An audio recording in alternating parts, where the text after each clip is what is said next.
Bonjour à tous et bienvenue sur Crypto Signal. Alors aujourd'hui, Bitcoin qui se reprend bien sur la zone des 40 000 pour finalement remonter autour des 44 800.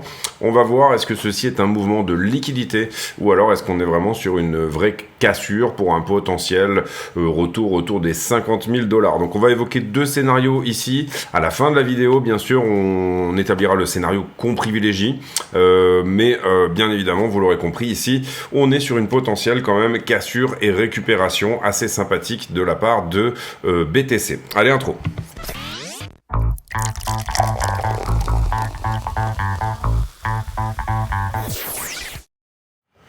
Alors, face au dollar en daily, vous voyez qu'on est encore à nouveau en train de revenir tester eh bien cette trend qu'on avait perdue ici à ce stade. Vous le voyez ici, quand on la perd, on l'avait tenue par le passé, elle avait plutôt bien tenu, et là, elle est perdue ici.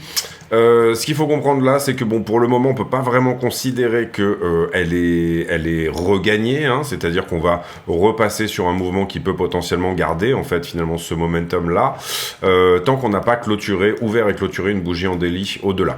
Mais on avait établi des signaux un petit peu plus précis, un petit peu plus rapides, hein, que ça pourrait être le cas, notamment, et on va du coup devoir en nettoyer quelques-uns, puisqu'il y en a quelques-uns qui ont été cassés, notamment ce 4 heures ici, vous le voyez, ce niveau en 4 heures, donc c'était la résistance, on va dire, du moment, qui a été pété. On a également pété le 15 minutes qui est ici. On est actuellement ici sur le 5 minutes, mais je pense qu'il est cassé. On va aller voir, oui, enfin c'est le cas, de toute façon, oui, c'est le cas. Donc on peut estimer que tous ces niveaux-là ont désormais été regagnés par le prix, c'est-à-dire qu'on a réussi à aller hard closer, faire une ouverture et une clôture au-delà de ce niveau.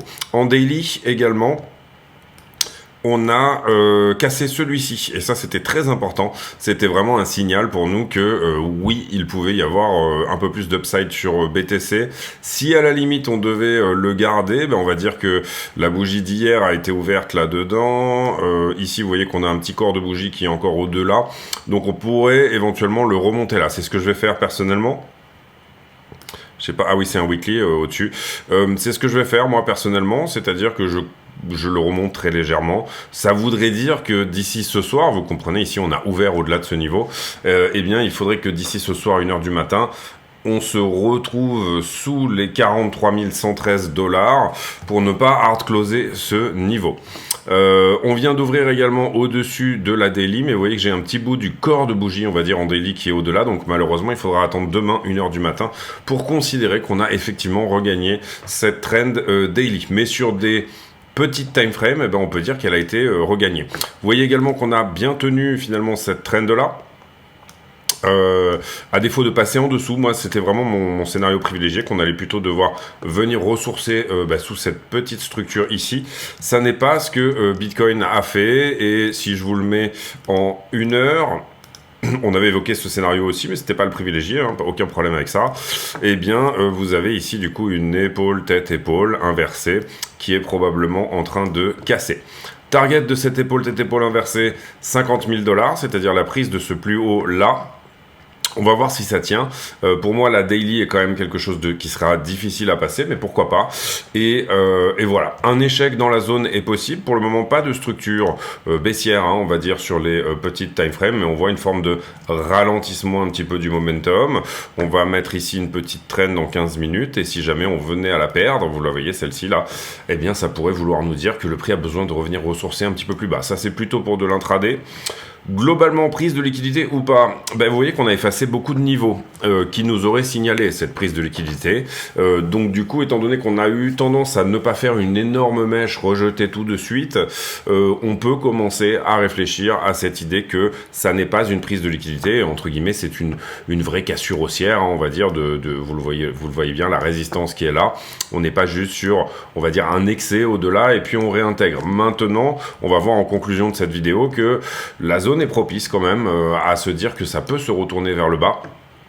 Je sais pas si dans les time frames visibles on a déjà des divergences. On va regarder ça. Excusez-moi.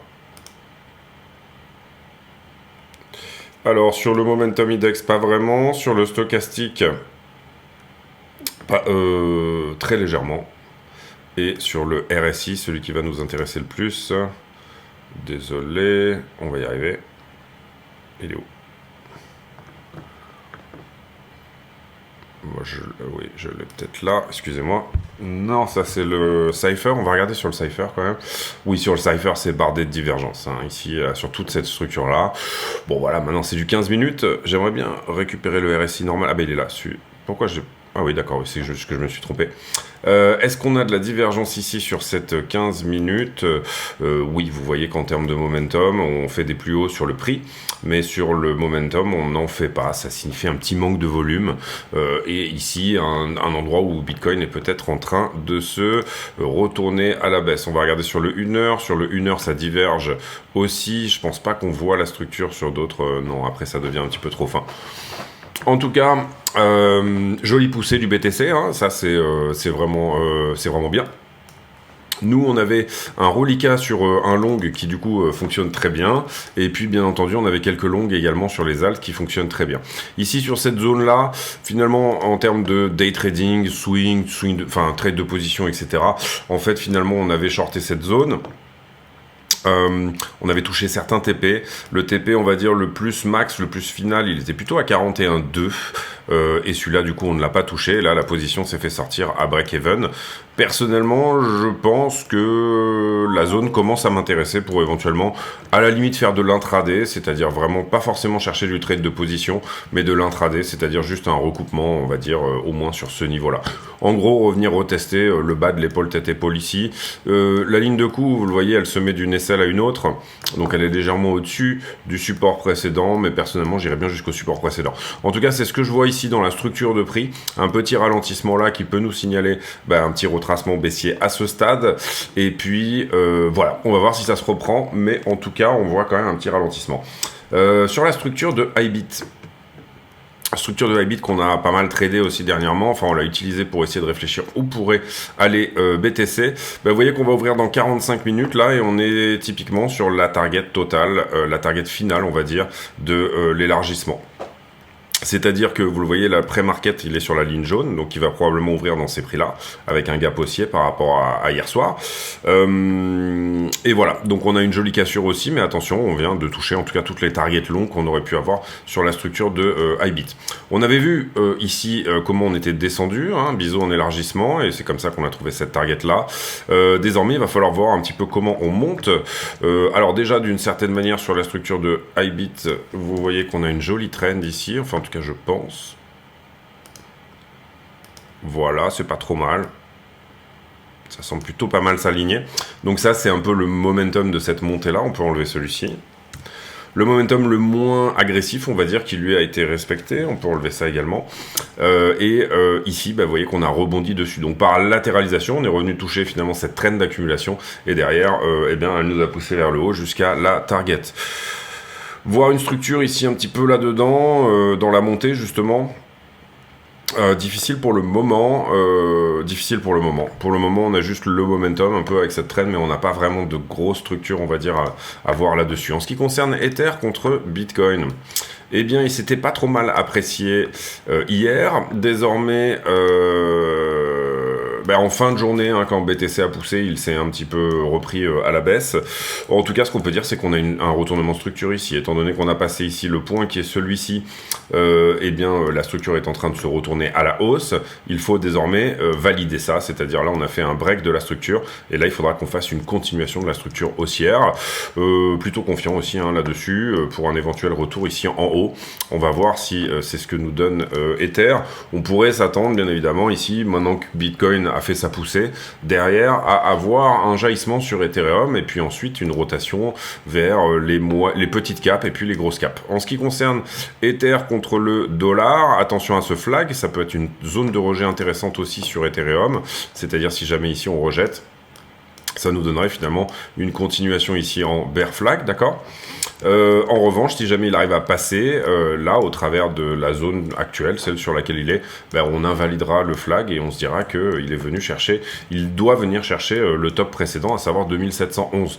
En tout cas, on a cassé ici cette distribution et ça c'est plutôt une bonne chose. Vous voyez que quand on casse, ça accélère pas trop mal et on a le momentum de cette accumulation. Alors il est très agressif, donc du coup on va probablement le perdre à un moment. C'est pas parce qu'on perd ça encore une fois qu'on perd la totalité de tout ce qu'il se passe, mais vous voyez ici qu'il y a quand même un momentum plutôt agressif là-dedans. Voilà, pour le moment, Difficile de dire comment on monte, en tout cas attention aux flags, voilà, ça serait vraiment la chose. Vous voyez ici on a pris la parallèle très exacte de ce qu'il se passait en bas ici, qu'on a reporté ici au point de cassure, c'est à peu près l'endroit où ça commence à rejeter pour le moment. On va voir ici comment ça se met en place également. On ira peut-être faire aussi dans la conclusion un petit mot sur Ethereum. En ce qui concerne les alts contre Bitcoin, donc la performance des alts contre Bitcoin, on voit que on s'est plutôt pas mal repris ici aussi. Pour le coup, j'ai un break de la structure ici, et là on est peut-être probablement en train de faire la continuation, d'accord? Donc là devant nous on a finalement un higher low, un low plus haut que le low précédent qui était là. Et là, si on arrive à péter ça, si ça ne devient pas une résistance, s'il n'y a pas de rejet sur cette zone-là, ça serait plutôt encourageant pour les alts pour venir faire quelque chose d'intéressant pour la suite, au travers de notamment une jolie structure de retournement que vous avez ici en épaule, tête-épaule. Alors la ligne de coup est plus haut, hein, vous le voyez ici, c'est celle que je vous ai mise là. Mais du coup, là, pour le coup, si jamais on dépasse tout ça, on peut avoir vraiment de fortes chances de venir recasser le top précédent. Donc cette correction pourrait probablement être terminée en ABC comme celle-ci, comme on avait là, finalement une flat. On va voir si ça tient aussi. Par contre, ce qu'il y a d'intéressant à voir, c'est qu'effectivement, sur la time frame 4 heures, on a cassé cette trend. D'accord? Donc là, c'est vraiment une bonne chose pour pouvoir se dire... Et encore une fois, si ça ne devient pas une résistance, c'est-à-dire là, c'est vraiment le moment où ça peut être effectivement en train de le péter, à ce moment-là, de très bonnes chances de venir éventuellement... valider cette épaule, tête-épaule inversée également sur cette zone-là et revenir éventuellement choper les plus hauts. Donc ça peut nous signaler effectivement, d'abord dans un premier temps, une éventuelle rotation vers Ether, ensuite une rotation vers les caps un peu plus larges, les Cardano, Avax et compagnie, et après peut-être potentiellement une rotation vers les plus petites caps, les small caps.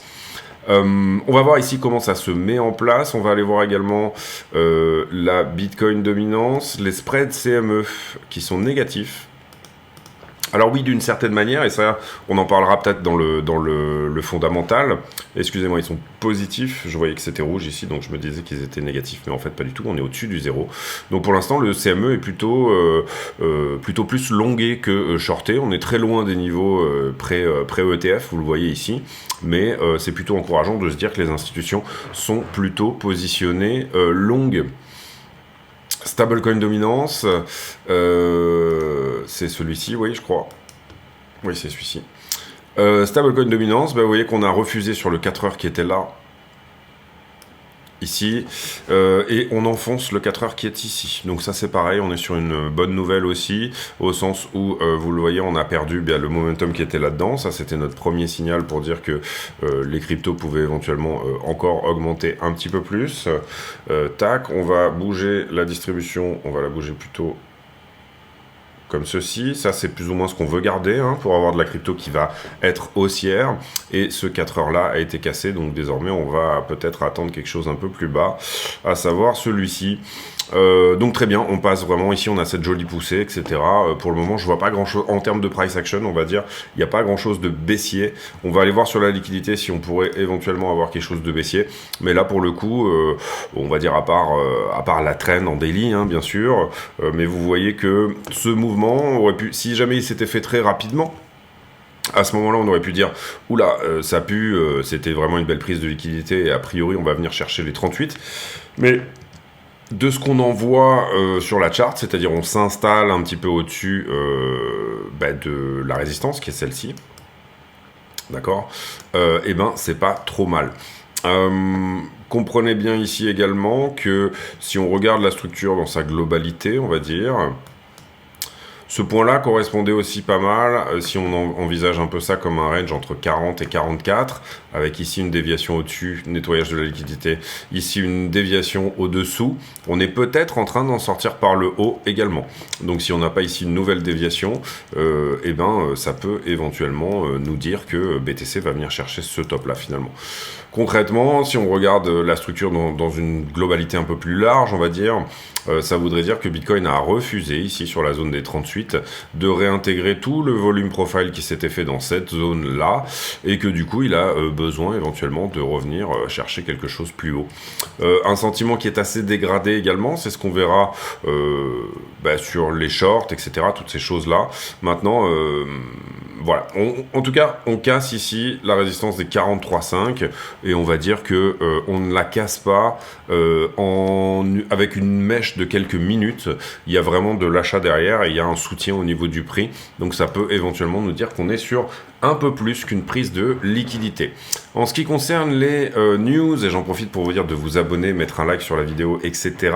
Ne pas hésiter également à venir sur le Twitter. Alors concrètement, j'ai retweeté pas mal de choses, mais on va passer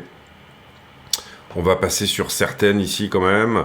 Il y a 2 jours, j'ai pas fait de vidéo hier, mais il y a 2 jours, on a parlé de hard landings, soft landings, etc. Vous voyez qu'on est à peu près à un tiers, globalement, enfin un quart des landings qui sont des soft landings.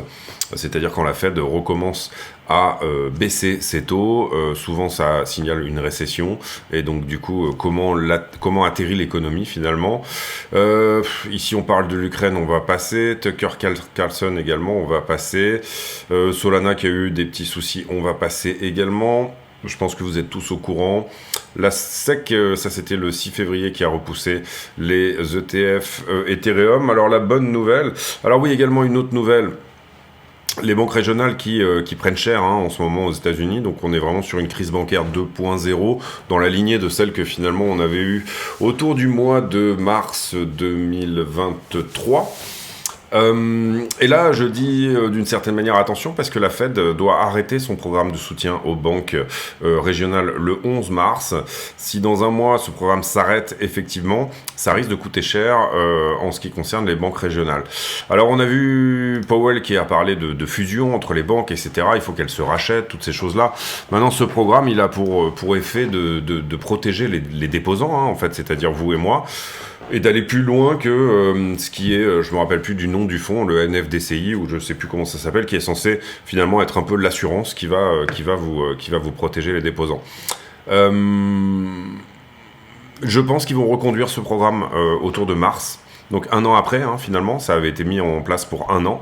Je pense qu'il va être reconduit. Maintenant, attention, s'il n'est pas reconduit, ça pourrait envoyer un très mauvais signal, notamment sur le marché des banques régionales. MicroStrategy qui achète encore du Bitcoin. Ici, on avait cette information comme quoi les mineurs étaient extrêmement positionnés à la vente dernièrement. Ils profitent tout simplement des prix hauts pour racheter du matériel, toutes ces choses-là. On l'a vu notamment avec CleanSpark qui a racheté un autre mineur, toute une facilité de minage pour une 20aine de millions. Ça c'est très intéressant je trouve, et ça commence vraiment à être vraiment de la narration extrêmement intéressante pour Bitcoin.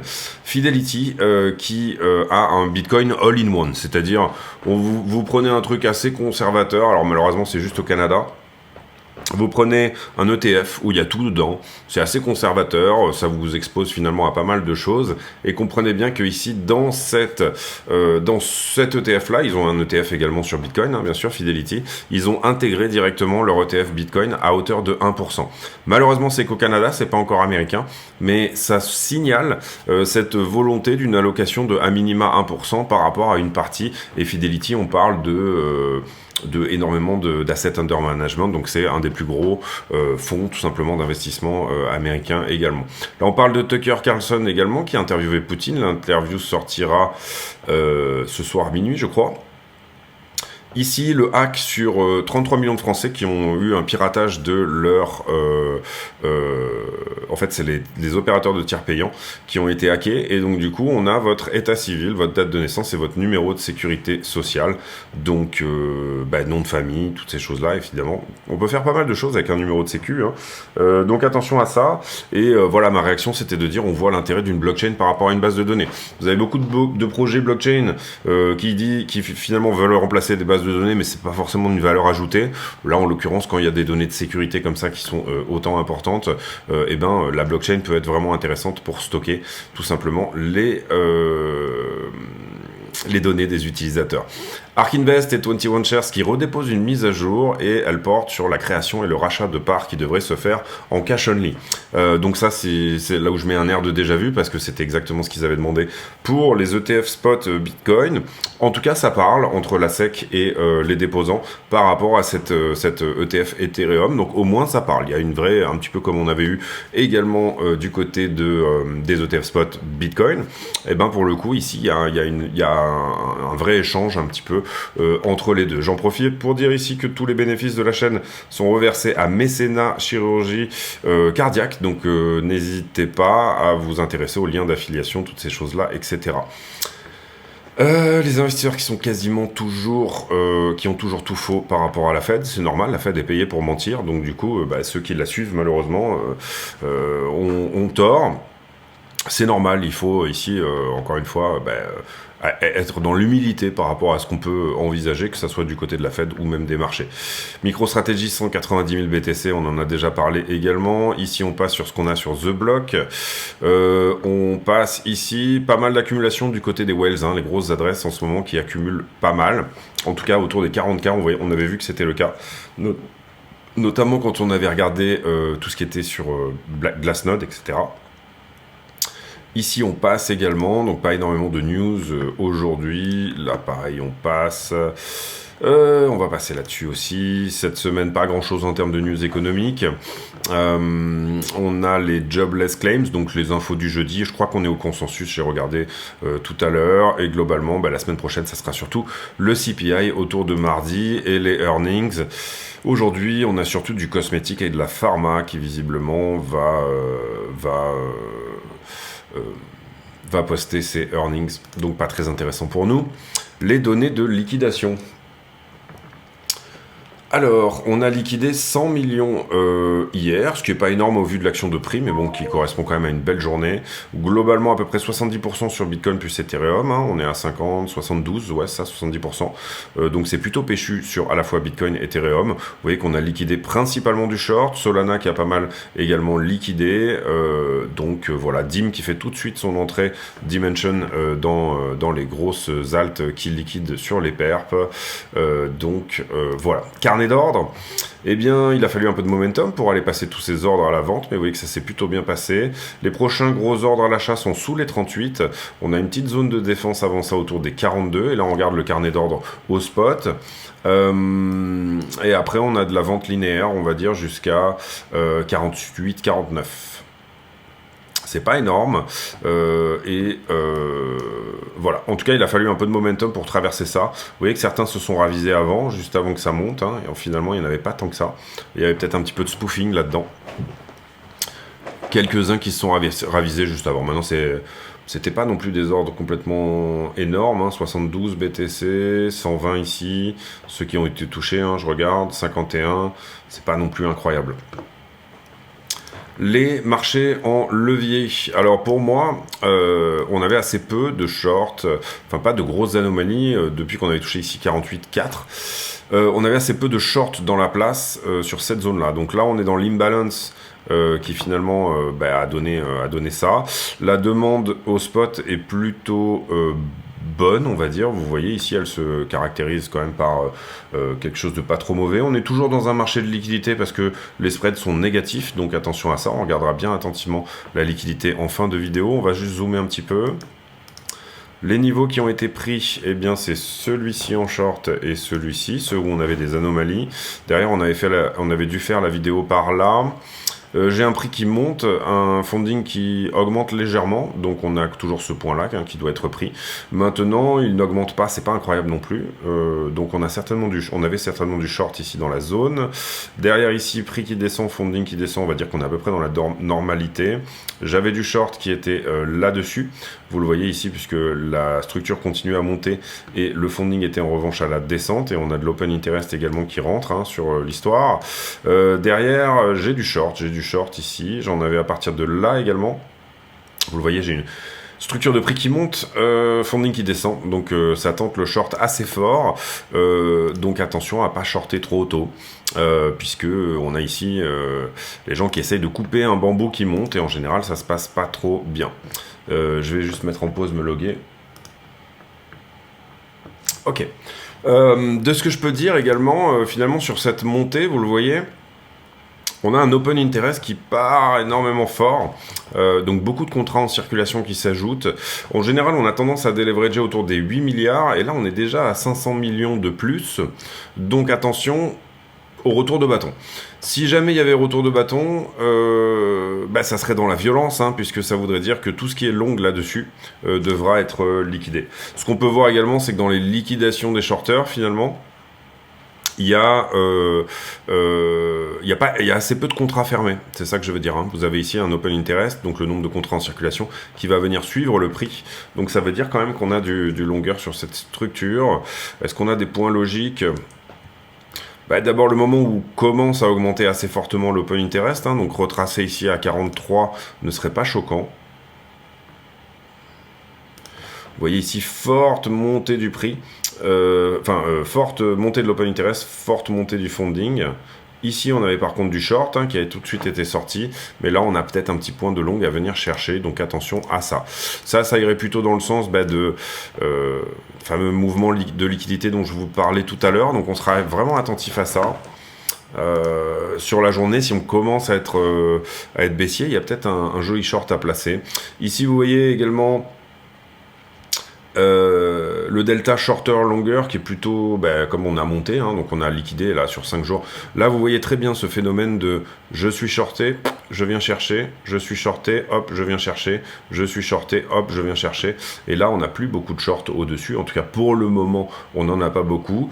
Attention au retour de bâton dans l'autre sens où je viens chercher au moins une partie, on va dire, des longueurs retardataires, voilà, peut-être 43,3 en target, on va dire intermédiaire, pour à minima, et derrière on laisse tourner un runner, hein, éventuellement, on laisse tourner quelque chose pour retourner un petit peu plus bas. Ici on voit Ethereum à peu près la même dynamique, je suis shorté, je viens les chercher, je suis shorté, je viens les chercher, je suis shorté, je viens les chercher, et pas mal en ce qui concerne le delta longueur shorter, évidemment vu l'action de prix sur les 5 derniers jours, on est plutôt sur quelque chose en faveur de plus de long que de short. Également ici, alors spoiler alerte, hein, le funding n'est pas dans des niveaux déconnants non plus. Et vous voyez que là on a cette structure qui monte quand même, mais on a des longueurs qui assez rapidement, on va dire, prennent profit. Puisque vous avez une structure qui monte et un funding qui est stable. Ça veut dire qu'il y a vraiment du short en haut ici. On peut peut-être même le mettre en 2 pixels. En tout cas ici, pour sûr, on en avait vraiment beaucoup. Donc on est quand même plutôt sur un mouvement qui utilise son propre momentum pour venir sortir la liquidité là où elle est, c'est-à-dire du short pour le moment, mais attention, on est en train d'accumuler des positions dessous. On n'a pas de grosses positions, vous le voyez ici sur les bulles de liquidité, il n'y a rien de gros. D'habitude on a des choses un peu plus grosses. Sur la une semaine, attention, parce qu'il n'y a plus beaucoup de liquidité, le point chaud a été touché notamment ici, donc attention, il n'y a plus beaucoup de liquidité. Maintenant, au plus on va traîner sur cette zone, au plus on va enclencher du short, puisqu'ils vont avoir le temps de shorter, hein, c'est ça l'idée en fait. On va regarder vite fait la 12 heures pour avoir une idée du sentiment du moment, en tout cas de la journée. Le sentiment du moment, il est assez mitigé, peut-être très légèrement plus shorté que longué. Et on va regarder là un mois pour voir si elle est nettoyée, puisqu'on avait fortement évoqué la zone des 44,5 si je me souviens bien. Comme point chaud sur la 1 mois, oui, vous voyez que tout a été pris. Maintenant, il reste encore des positions résiduelles éventuelles à venir chercher, autour des 45,2, 45,3. Sur la 1 mois, vous voyez que les positions qui ont, entre guillemets, une semaine, en dessous des 41,4, pourrait éventuellement, si le prix perd de son momentum à l'achat, en tout cas au spot, être revisité également. Sur Ether, à peu près la même chose. Vous voyez qu'on a créé une belle zone quand même ici au-dessus pour aller à 2460, mais on est assis sur une belle poche de liquidité en dessous. On va sur le prix, on fait la conclusion de cette vidéo.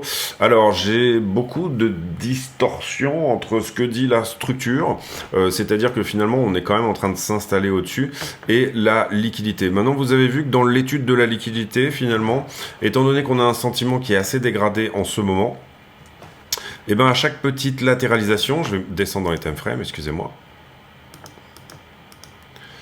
À chaque petite latéralisation, finalement, j'enclenche du short. C'est ce qu'on a montré, notamment quand on a regardé les heatmaps et les bulles de liquidité. Ici, j'avais enclenché du short, pof, le prix vient les prendre, d'accord.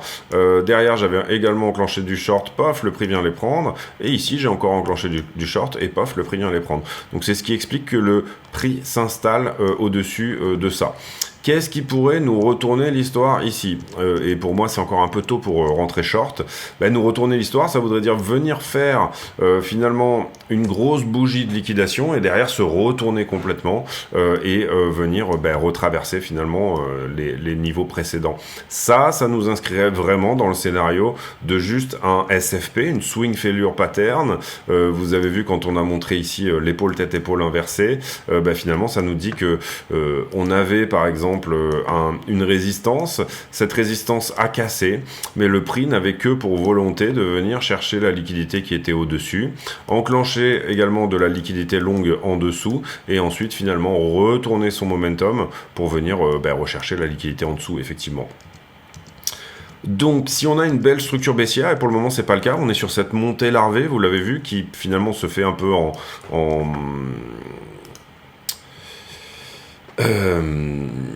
montée larvée qui se fait en palier, d'une certaine manière. Là, on a du short, hop, on fait une structure qui latéralise, tout le monde veut shorter, donc du coup, derrière, on vient les nettoyer, et ainsi de suite, etc. Quand est-ce qu'on peut estimer que tout cela est fini? Soit je me positionne, on va dire, directement en haut de cette imbalance par exemple, soit j'essaye de me positionner sur cette trend ici, le haut de cette accumulation là, où on pourrait effectivement ralentir. Pour le moment c'est facile de faire une droite avec 2 points, j'ai envie de dire que c'est pas tellement une zone vraiment incroyable, soit tout simplement je considère qu'effectivement Bitcoin peut venir chercher quelque chose dans la structure précédente. En tout cas ce qu'on peut voir là, c'est qu'il est venu directement chercher une partie de ce pic là, cette imbalance là, donc l'endroit où le prix n'avait pas fait suffisamment de business, on pourrait peut-être traîner dedans pendant un petit moment. Si jamais on traîne dedans pendant un petit moment, donc on n'est pas sur quelque chose qui fait vite comme ça, et à ce moment-là, c'est une cassure, c'est une vraie cassure, il n'y a aucun problème avec ça. Concrètement, quand même, il est tout à fait jouable en intraday, donc sur une time frame plus petite, de jouer la paire de cette 15 minutes ici, pour éventuellement, à minima, venir au retest finalement de cette accumulation-là, qui est finalement, pour le coup, la vraie résistance oblique, on va dire. Donc c'est-à-dire en intraday, sur du trade dans la journée, on va dire, c'est quelque chose qui n'est pas du tout déconnant que de tenter un petit short ici sur cette zone-là, pour à minima venir récupérer le retest tout simplement.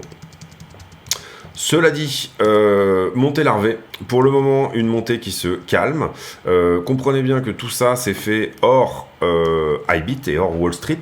Wall Street ouvre dans 18 minutes maintenant, donc ça peut être intéressant et Wall Street peut continuer à pousser ce mouvement par ailleurs. Donc l'ouverture de Wall Street peut quand même lui donner du jus pour éventuellement aller plus haut. On surveillera de très près la daily, on surveillera de très près également pour moi, en tout cas en ce qui me concerne, ça, parce que ça moi j'aime pas qu'on ait trop pris d'open interest. Je vais vous montrer ici sur... Et également... Voilà, quand on dézoome, d'accord, vous voyez que c'est des endroits où, théoriquement, on n'a pas accepté de prendre plus de contrats à chaque fois qu'on est monté dans ces zones-là. Donc ça veut dire on est extrêmement sur un marché avec un open interest très ouvert. C'est de l'intérêt pour le marché, donc c'est bien, c'est une bonne chose. En tout cas sur les exchanges. Et je crois, il me semble, alors c'est pas les ETF que je voulais regarder... C'est pas ça, ouais c'est ça, l'open interest ouvert sur tout le monde. Je crois que Binance vient de repasser devant le CME. Alors non, il est juste derrière, il est à un petit 1000 BTC juste derrière. Il est repassé momentanément et finalement là, il revient de passer deuxième. Donc l'intérêt institutionnel qui s'estompe, plus d'intérêt de la part des retail et du long qui se fait plus en levier. Bon, on va voir ici, voilà. Pour moi, je vends pas tout de suite l'idée d'un SFP. Maintenant, on est quand même en train de s'installer au-dessus, et ce, en raison des shorters, vous l'aurez compris, le sentiment est dégradé, donc on vient à chaque fois chercher un palier au-dessus pour finalement venir chercher les shorters. Donc ce mouvement ne veut pas se faire, entre guillemets, tout simplement parce que à chaque fois on a du shorter qui est très légèrement au-dessus. Donc du coup, sentiment dégradé qui fait qu'on continue finalement à pousser. Vous le voyez là, je pense qu'on a commencé la vidéo, on était autour de 44,8, 45, quelque chose comme ça. Et là, ça revient rechercher au-dessus, etc. N'hésitez pas à aller regarder jusqu'aux 1 minute pour éventuellement trouver des structures, etc. Pour moi, en tout cas, déjà, cette trend doit parler. Tant qu'on la tient, c'est bien, hein, ça reste une montée larvée, donc voilà. Dès qu'on fait une structure vraiment et qu'on la casse, c'est une opportunité d'aller shorter, encore une fois, jusqu'au retest éventuel et potentiellement légèrement sous les 43, avec pourquoi pas un runner qui tirerait jusqu'à 41,2, encore une fois. Le prix a eu besoin de voir au-dessus. Si jamais il y a un vrai retournement de liquidité, pourquoi pas. Cela dit, on a des trades en long déjà, ils sont en train de jouer. Trader pour moi, trader du long là ici en haut de quelque chose, pas vraiment. J'irais plutôt longuer un retest si jamais je vois que ça se passe bien, qu'il y a effectivement une réaction dessus. Donc là pour le coup pour un trade de position, c'est-à-dire que si on vient long ce retest là de cette figure là, si on venait à faire ça, si vraiment on avait une petite structure ici de retournement et que ça nous permettait de le prendre proprement, à ce moment là ça serait pour un trade de position qui viendrait chercher les 50. Pas nécessairement dans toute sa structure, on aurait bien sûr, je pense, un profit partiel qui serait autour de cette zone là, que je trouve intéressante, et un autre profit partiel qui serait dans cette imbalance ici, voire éventuellement sur le top. Donc éventuellement disposer les choses ici en 3 profits, 3 take profit, j'irais 4 même. On les voit tout de suite, c'est ça qui est pratique d'avoir beaucoup de niveaux sous les yeux et leur time frame. On voit tout de suite ici cette zone là qui peut rejeter, cette zone là également qui peut rejeter, le top bien évidemment, et puis la target finale. Donc voilà un peu l'idée. En ce qui concerne le scénario privilégié, alors, on est sur une belle cassure encore une fois quand même, et qui n'est pas vraiment une mèche en moins de 4 heures. Encore une fois, le fait, au tout début, vous l'avez vu, j'ai effacé beaucoup de niveaux, donc c'est intéressant de voir que ces niveaux ne sont pas juste des endroits de liquidité, ils n'ont pas été respectés. C'est-à-dire que là, concrètement, admettons que je veuille me trouver un 4 heures,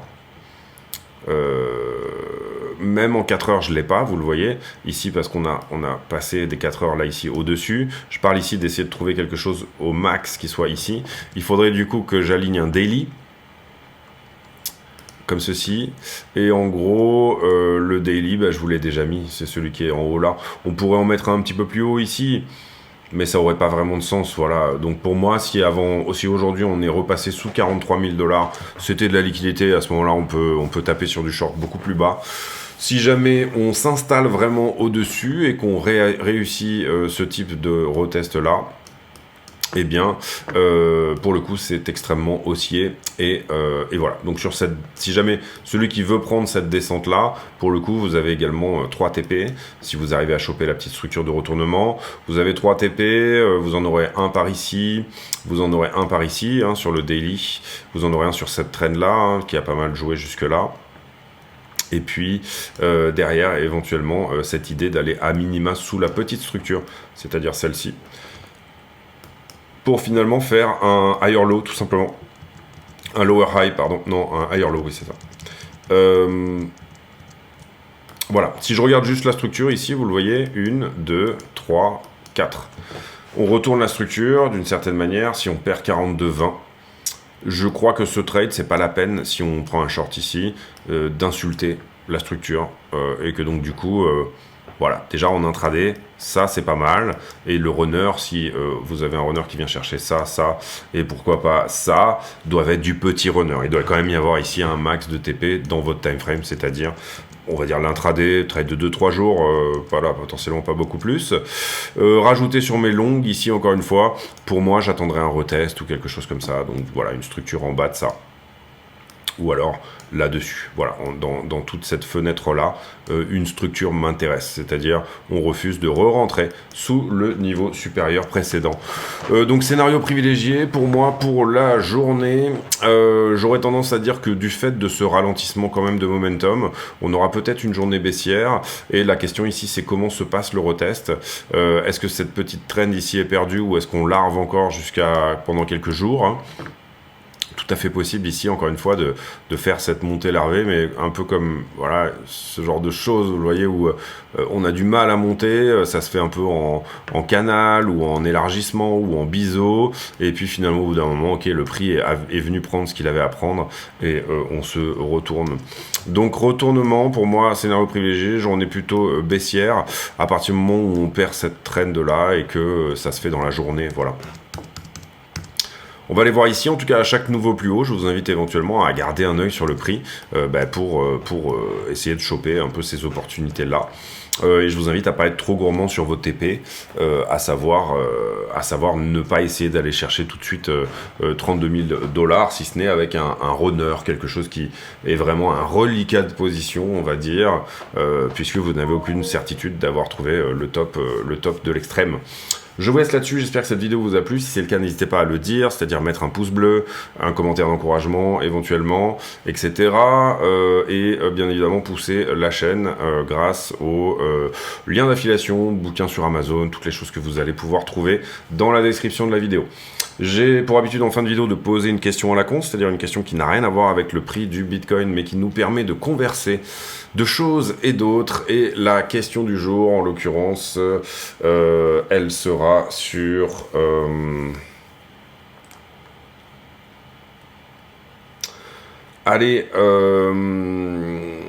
tout ce qui concerne les vacances. Est-ce que vous êtes quelqu'un qui va, dès que vous êtes en vacances, systématiquement partir de chez vous, essayer de sortir de la maison, ou alors est-ce que vous êtes plutôt un vacancier casanier?